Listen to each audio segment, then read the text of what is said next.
On Tech News Today, just before the big Apple announcement, Jawbone opens up its API to other smartwatch platforms, including Apple's smartwatch. Plus, Home Depot gets hacked, and probably by the same people who hit Target. And Comcast is caught injecting its own ads onto other people's websites. All that and more coming up right now. This is Twit. Bandwidth for Tech News Today is provided by CashFly at CACHEFLY.com.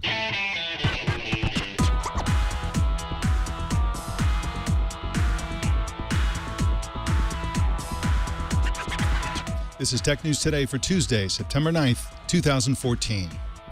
This episode is brought to you by Squarespace, the all-in-one platform that makes it fast and easy to create your own professional website or online portfolio. For a free 2-week trial and 10% off, go to squarespace.com and use the offer code TNT. And by Gazelle, the fast and simple way to sell your used gadgets.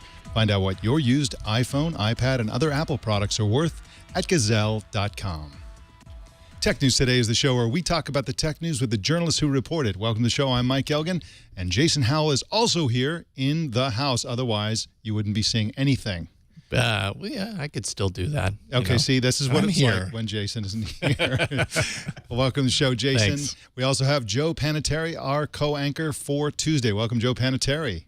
Mike, great to be here, and I hope you note that in an effort to make sure our coverage is fair and balanced on this big Apple Day, I am wearing a lime green Android shirt. Yes, so, well. We'll keep the Android folks in mind. It's not particularly balanced because Jason is also an Android But I'm wearing enthusiast. blue. Is blue more of an Apple color? Is that I don't it's a know. Windows phone over there? Jason? That's right. Well, the Apple event is, of course, coming up very soon. Our coverage starts at 9:30 a.m. Pacific, and it's fun to watch all the tweets going by, and it's fun to look at the response from the Apple fanboys and the Android fanboys at all of this coverage, which always is over the top. For example, there was somebody who tweeted a picture of somebody wiping the dew off of the outside of the big white box that Apple constructed for this event. And of course, the Apple fans are like, yes, see, Apple, no detail is too small for them to care about. And the Android fans were like, oh, yeah, so even the guy wiping the building is news when it's an Apple event. So there's not going to be any meetings of minds. But in this particular show, we're not going to really talk about Apple or the event because that's all coming up right after this show. We're going to talk about other news. Believe it or not, there is other news. So why don't we jump into it? Well, just before Apple's expected to announce what almost certainly will be a closed proprietary smartwatch, Jawbone announced that it's opening its fitness band software to other data from other devices, including Apple's, at this point, still rumored smartwatch. Now, with us today is Dana Wollman, who's at Engadget.com. Welcome to you, Dana Wollman. Hi, thanks for having me. So glad you're here. Now, Jawbone uses software called Up. Can you tell people who are unfamiliar with the Jawbone what this does and essentially how it works? So like a lot of other fitness trackers, the Jawbone Up bands can track your activity every day. They count your steps. They count your calories burned, your distance covered. They can also track the quality of your sleep, how deeply you slept each night, how long you slept each night. There's also a feature that lets you log your food intake, although, of course, the sensors in the device don't actually track your food intake themselves. And of all the apps, with all the fitness trackers, Jawbone's app is pretty slick, and it's been getting better and better, especially after a recent update that makes it really easy to log the food you've been eating every day. The only problem is that the actual hardware itself, the Jawbone Up, it's been a good choice for a lot of people, but it does have some documented bricking issues where the device just suddenly stops charging and dies. There has been this big trade-off where if you want the best app, you also have to lock yourself into this particular piece of hardware to go with it. So going forward, does that mean they're taking more of an open approach, like Microsoft did with Windows back in the PC age, and then where we've seen Android more recently on all sorts of hardware? Is that the Jawbone approach going forward? Absolutely. So going forward, if you want to, you can use you can still enjoy the Jawbone experience in the Jawbone app, but you can use it on, say, an Android Wear smartwatch or something running Apple's Health Kit software. Presumably, that will also include the rumored iWatch. Although, of course, right now nothing's been confirmed. But the point is, you'll be able to have that Jawbone experience on other devices, not just the Jawbone Up bands. Now, Dana, Nike stopped development of its Fuel band. Is this where Jawbone is headed? Essentially, are they acknowledging that people are going to be wearing these all-purpose smartwatches like the presumed iWatch, like the Samsung devices we saw last week, and they just feel like they can't be in the hardware business, and so they're kind of going into the software business? Or do you think something else is going on here? I think for now, at least, Jawbone is pretty insistent that it's going to keep up with the hardware. We'll see if that's true in the long run, or we'll see how long that's true. For now, it does seem like Jawbone is sticking by its bands, which would make sense. Not only has the company invested so much R&D into the bands, but I would say that wearable devices that have sensors built in is more part of Jawbone's DNA than it was part of, say, Nike's DNA. Remember that before it got into the health band space, Jawbone was making Bluetooth headsets. So it already has a lot of experience and a lot of R&D invested in devices like this that people wear and that contain sensors. I think for Nike, it was maybe more of a fringe part of what the company's known for and what the company does. Dana Wollman is at Engadget.com, and you can follow her on Twitter at Dana Wollman. That's Wollman. Thank you so much for joining us today, Dana. Thanks for having me. All right, thank you. Well, in just a sec, we're going to tell you about, you guessed it, yet another major credit card hack. But first, I want to tell you about Squarespace, the awesome place to build an awesome website on the internet of any kind, especially, of course, you can do any kind of blog at Squarespace. But if you're going to do a blog, there is no better place to have a blog than Squarespace for a bunch of really powerful reasons. They have layout engine-based editing, markdown support, post by email, RSS syndication, geotagging. I tell everybody they should have their own blog. It's just a great way to gather a community of people that care about the things that you care about, and you meet all these people, you have interesting conversations, and everybody learns. It's also a great way for you to develop your creativity in terms of photography, in terms of web design, actually, because even without any experience, you can build a beautifully designed blog with Squarespace. And of course, writing. I strongly encourage everybody to have their blog. Now, if you've already got a blog, and many, many people do, but you've got it on an older proprietary sort of system out there somewhere, or a social network, you can automatically bring your content in from your other blog into your Squarespace blog. That's right. You don't have to leave it behind and leave a note that's saying, hey, I've moved my blog. You don't have to do that at all. Simply, you can port all of the content over to your Squarespace blog, and then you can move the URL over to the Squarespace blog. And now when people show up to check out your blog, it suddenly is super beautiful because it's a Squarespace blog. Of course, RSS blocks makes it easy for visitors to add your feed to their newsreader. And I'm a big fan of RSS. And Squarespace supports it out of the box.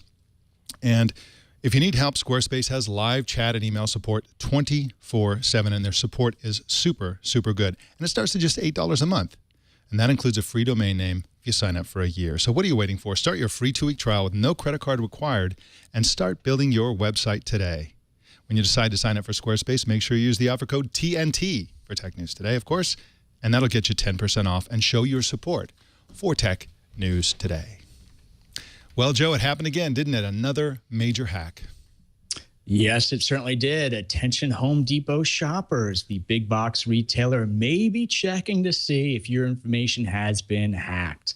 Now, here to give us some insights on what's going on over at Home Depot is Jay Vijayan, the senior editor over at Computer World. Jay, thanks for joining us today. How you been? I've been good, Joe. Thanks. Thanks for having me on the show. Well, thank you very much for joining us. Hey, Jay, can you give us the big picture here? What type of hack are we talking about here? Is it a few stores in the U.S., or might this be something bigger?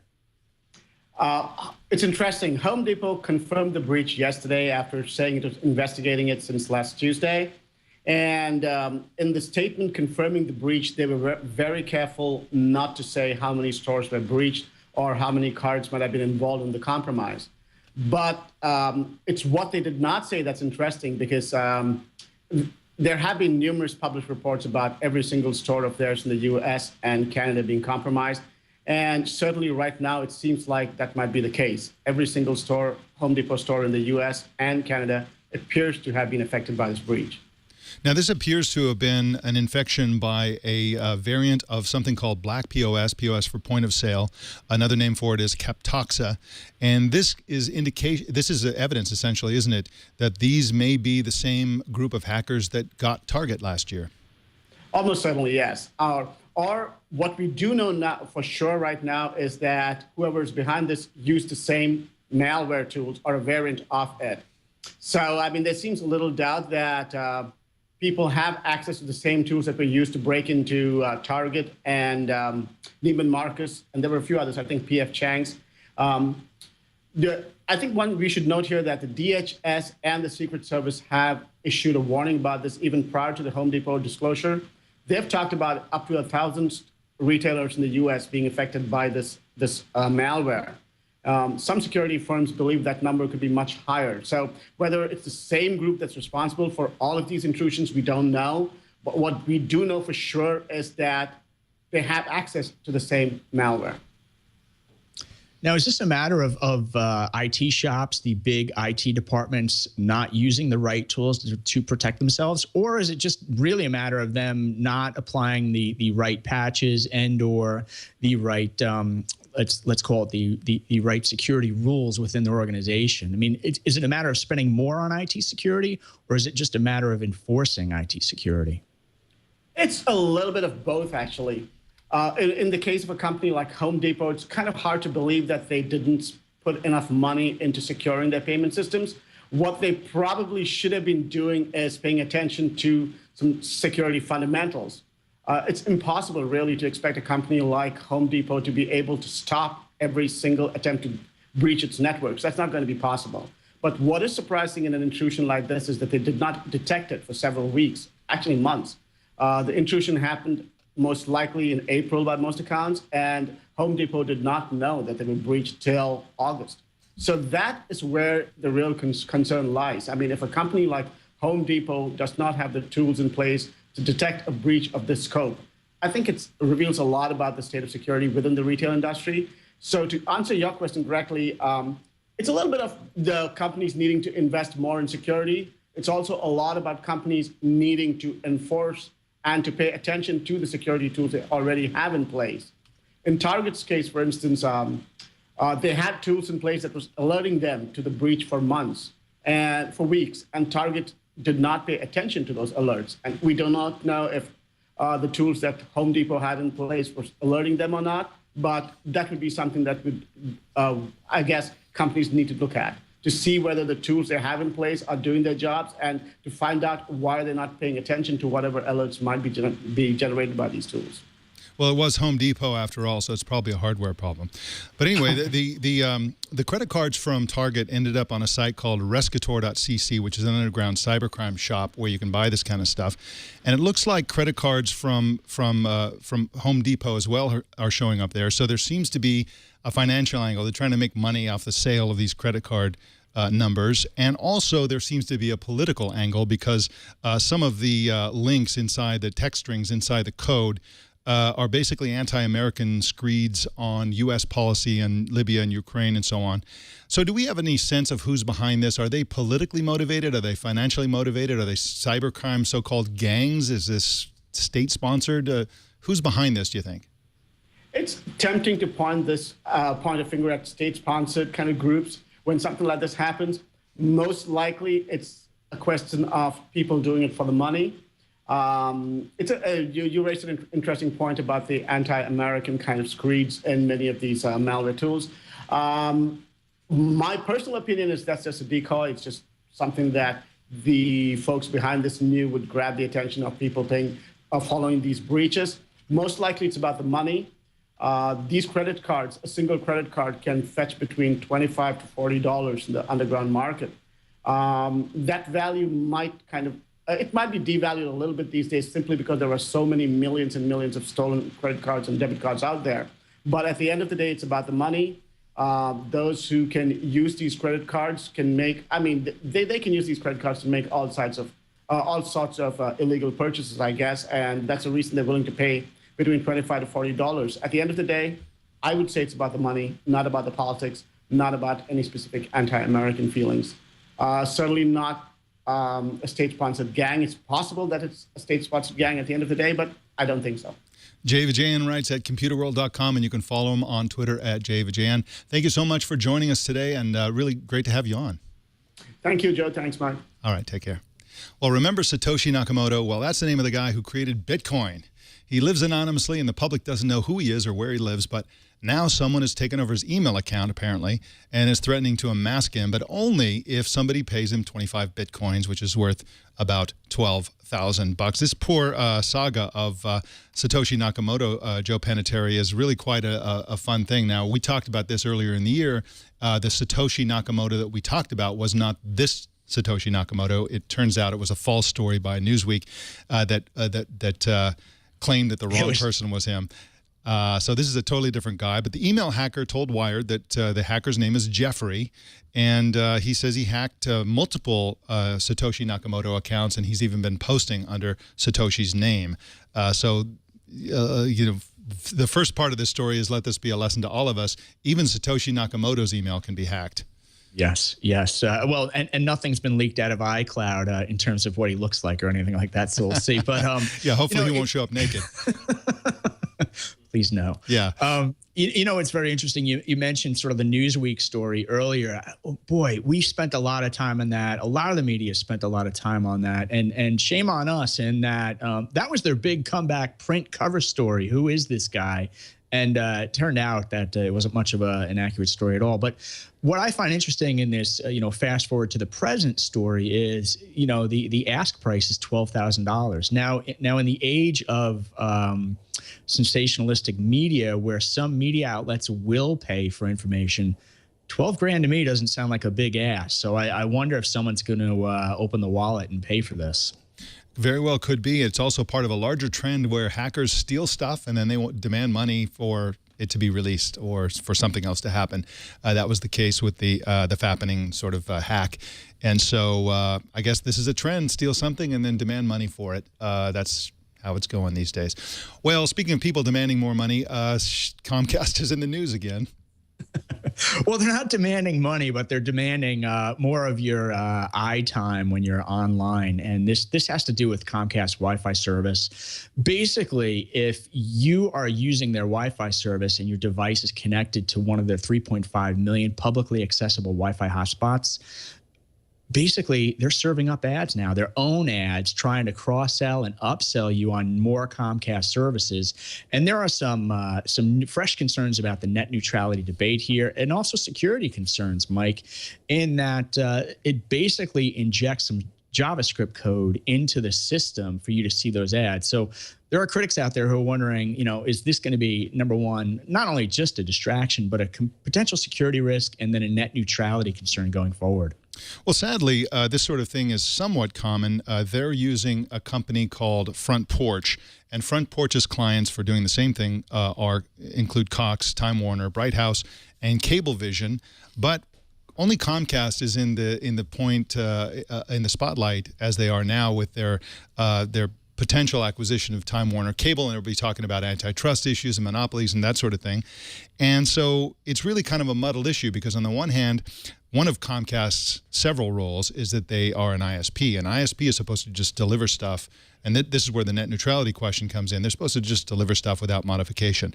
In this case, they're playing a role as a Wi-Fi hotspot provider, and they're doing something that lots of Wi-Fi hotspot providers do to monetize the connection, which is that they're taking advantage of their monopoly of that connection and serving up ads on pages. They appear to be on pages where the page owner doesn't know that that there's being an ad served up by this this hotspot. And you see this kind of thing a lot in airports, so It's fairly common. But one way or the other, this is a dangerous precedent because this kind of software opens them up for these sites to be hacked, because essentially they're getting underneath the skin of these sites and essentially opening them up. Now, Comcast swears that it's all very secure, and they've got top men on it, top men, Joe, and not to worry your pretty little head about this, but in fact, it does get in there as a security issue, and security experts have said, yeah, this is kind of dangerous. Right, right. You know, and I think the other issue here, quite frankly, is Comcast is already in the penalty box, right? It's not like Comcast has earned our good graces from a lot of our viewers out there and or listeners out there over the past year plus. So I think if Comcast was in better standing in terms of their customer service, if people were fanatical about their products and services, well, then this quote unquote feature of Wi-Fi may not be such a big concern. But let me give you a personal example. Now, a few weeks ago, Mike, you and I were talking about some of the lousy customer service stories that are out there about Comcast. And then just 2 weeks ago, I was in Orlando dealing with Comcast directly myself. And I basically dropped their service, and their customer support team face-to-face in their offices were quite polite, and they invited me to come back anytime and speak some more, but they conceded to me that their phone lines had been dropping service calls unexpectedly for more than a week. And so when you're already in the doghouse with bad customer service and bad customer support, people assume the worst rather than the best as you're rolling out new features like this. They certainly do. And the reason they're nice in the store and nasty on the phone is because the people on the phone are incentivized to not have you cancel on that person. If you call somebody and they answer the phone and you cancel your support, they get penalized financially. And so They really don't want to let you go. And that was the first call from Ryan Block that we heard, Ryan Block being one of the founders of Engadget.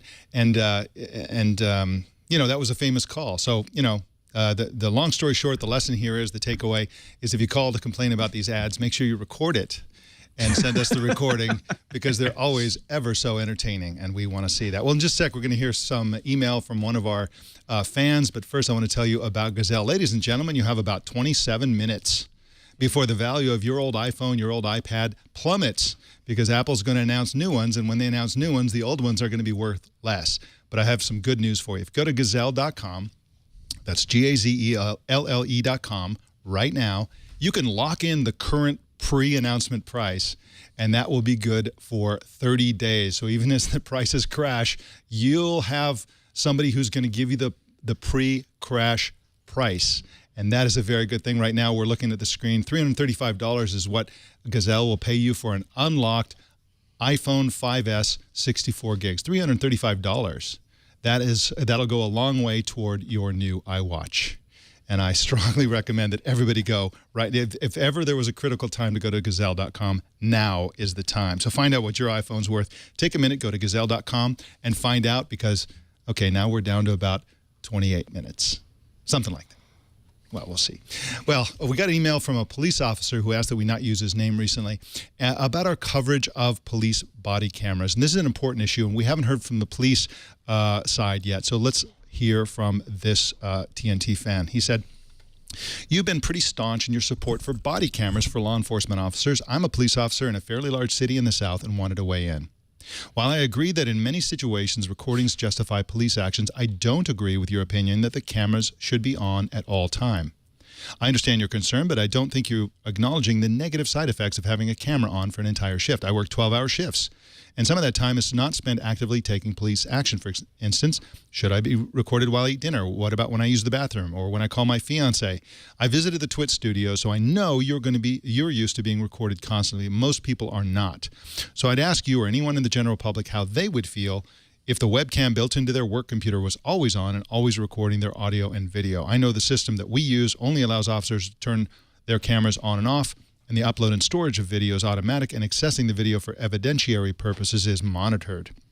I don't believe that editing or deletion is allowed, but I don't use the system, so I can't be sure. Video has become a valuable tool for law enforcement and for the public in general, and I know that the majority of cops are not looking to hide anything work-related, but that even when I'm at work, I have some right to private moments, and I hope I've offered some insight from the other side, and in fact, you have, and these problems need to be solved, is my point of view. Joe, I don't know if you have any perspective on this, but I mean, we need both. We need privacy for the individual officers who are after all, American citizens protected by the First Amendment, and but we also need to have fairness so that the system can't be manipulated by the few bad apples that might want to manipulate it. Yeah, I think it's a matter of there are no absolutes, right? I think the real danger is geeks like us and others will sometimes. We are danger, especially geeks like you, Joe. We'll sometimes paint technology as for lack of a better term, in this case, a magic bullet that solves everything. But this officer is pointing out, hey, technology within reason. And I think it's the within reason part that we've all got to figure out. Absolutely. Well said. Well, in a follow-up, we covered the Amazon Fire Phone from all the angles. We covered the rumors, the leaks, the announcement, and the poor sales of Amazon's first-ever smartphone. But now, just 7 weeks after the launch, the price of the Fire Phone has been slashed by $200. The 32 gig model now costs 99 cents with a 2-year contract, or $449 without a contract. Wow, just in time for the Apple launch. Probably won't help. They should have launched it at this price initially. The sales were really, really bad, and the price was just too high. Yeah, I wonder how much Gazelle is paying.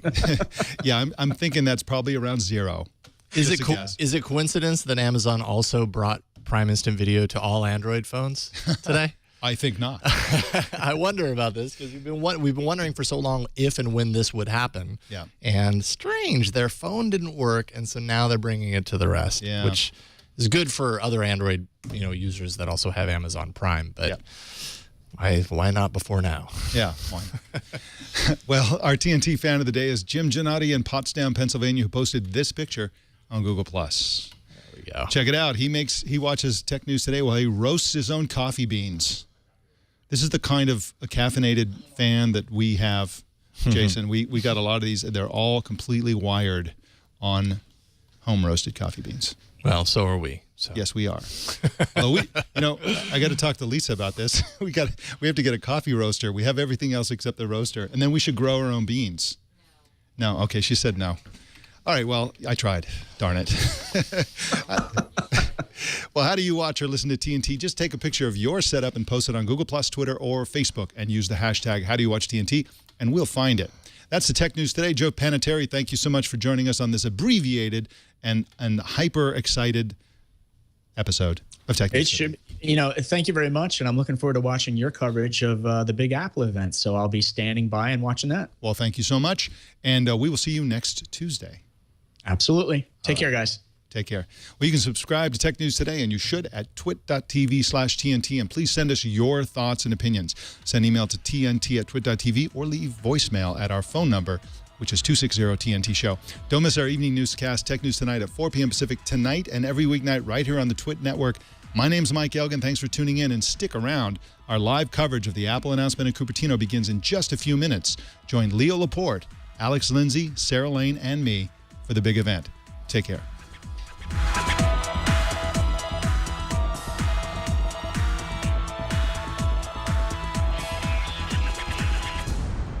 Well, this guy was doing it in a popcorn popper.